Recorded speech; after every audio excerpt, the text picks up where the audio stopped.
आज वित्त मंत्री निर्मला सीतारमण ने बजट पेश किया, जिसमें उन्होंने काफी सेक्टर्स को लेकर बड़ी घोषणाएं की, जिनमें से कृषि भी एक है। चलिए जानते हैं कि किसानों के लिए उन्होंने क्या घोषणाएं की हैं।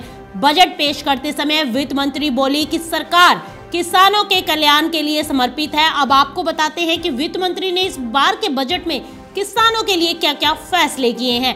एपीएमसी को एग्री इंफ्रास्ट्रक्चर फंड के दायरे में लाया जाएगा। देश में 5 नए कृषि हब बनाए जाएंगे। 1000 से अधिक मंडियों को ऑनलाइन किया जाएगा। वहीं सरकार का पूरा जोर एमएसपी पर रहेगा। सरकार सुनिश्चित करेगी कि सभी किसानों को एमएसपी मिल जाए और सरकार की ये भी कोशिशें रहेंगी कि एमएसपी को बढ़ाया भी जाए।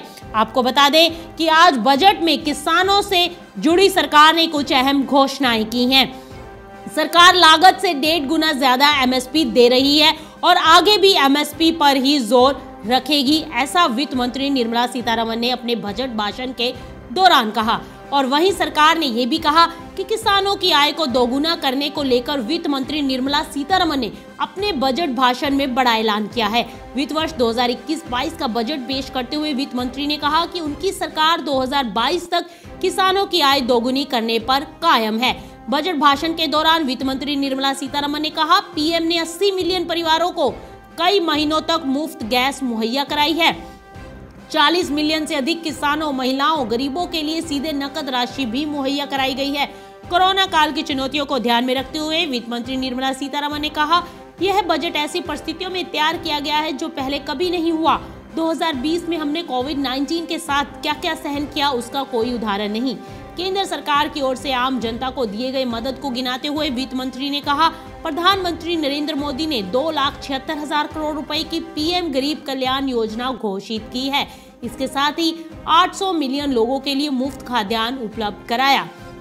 कोरोना संक्रमण समेत कई अन्य बीमारियों को लेकर वित्त मंत्री निर्मला सीतारमण ने कहा, बीमारियों पर रोकथाम सरकार का सबसे बड़ा लक्ष्य। देश में 15 हेल्थ इमरजेंसी सेंटर्स का गठन किया जाएगा। सरकार ने कोरोना टीकाकरण के लिए 35,000 करोड़ रुपए दिए। ये बजट आपदा में अवसर की तरह है।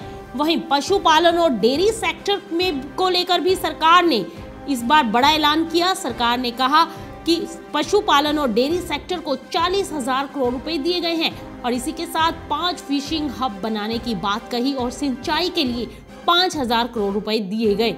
बजट पेश करते समय वित्त मंत्री ने 1 नेशन 1 राशन कार्ड पर भी जोर दिया और कहा कि 32 राज्यों में 1 नेशन 1 राशन कार्ड लागू करेंगे, जिससे प्रवासी मजदूरों को काफी मदद मिलेगी। इससे प्रवासी मजदूर एक राशन कार्ड से कहीं भी राशन ले सकेंगे। वित्त मंत्री निर्मला सीतारमण ने मंडियों को इंटरनेट से जोड़ने की भी बात कह डाली। उन्होंने कहा कि ई नाम से हम 1000 मंडियां जोड़ने का प्लान कर रहे हैं। इससे किसानों की आय दोगुनी करने में सरकार को मदद मिलेगी और किसानों को अच्छी आय प्राप्त होगी। इससे किसान ऑनलाइन जुड़ सकेंगे और अपनी उपज बेच सकेंगे। आपको बता दें कि ई नाम भारत में कृषि वस्तुओं के लिए एक ऑनलाइन ट्रेडिंग प्लेटफॉर्म है।